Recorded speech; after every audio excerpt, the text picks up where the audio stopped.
Hi friends, இது வந்து பார்த்தோம் அப்படின்னா eurnzd பேர் வீக்லி டைம் ஃப்ரேமில் ஒரு நல்ல ஒரு ரிஜெக்ஷன் ஜோன்ஸில் இருக்குது. ஓகேங்களா, மல்டிபிள் டைம் ரிஜெக்ஷன் ஜோன்ஸ். இது ஸ்ட்ராங் சப்போர்ட் ஏரியாவாக மார்க்கெட் வந்து ஆக்ட் ஆகுது. மார்க்கெட் இங்கேருந்து ஃபால் ஆனது. இப்போ என்ன பண்ணியிருக்குன்னா ஒரு புல் பேக் எடுத்திருக்கு. ஓகேங்களா, நம்ம டெய்லி டைம் ஃப்ரேமில் போய் செக் பண்ணோம் அப்படின்னா அந்த புல் பேக் நல்லா கிளியராகவே பார்க்க முடியும். ஆல்மோஸ்ட் ஒரு ஹேமர் மாதிரி கேண்டில்ஸ்டிக்ஸ் வேறு ஃபார்மேஷன் கொடுத்துருக்கு. அதே மாதிரி நமக்கான டார்கெட் ரேஞ்சஸ் ஆல்சோ கிளியராக இருக்குது. இப்போ ப்ரீவியஸாக செக் பண்ணி பார்த்தோம் அப்படின்னா இந்த ஏரியாஸ் வரையும் நமக்கு என்ன பண்ணுறோம், கிளியராக போகிறக்கான சான்சஸ் வந்து அதிகமாக இருக்குது மார்க்கெட். ஸோ இந்த ப்ரீவியஸ் கேண்டலோட ஹையை, எஸ்டர்டே கேண்டலோட ஹையை மார்க்கெட் டுடே கட் பண்ணிடுச்சு அப்படின்னா ஃபர்தராக இந்த ரேஞ்சஸ் வரையும் கிளியராக போகும்.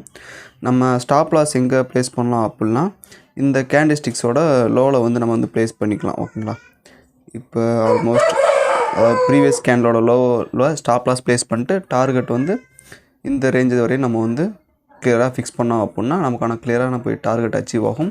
சூப்பரான என்ட்ரி வாட்ச் லிஸ்ட் ஆட் பண்ணிங்க. Thank you friends.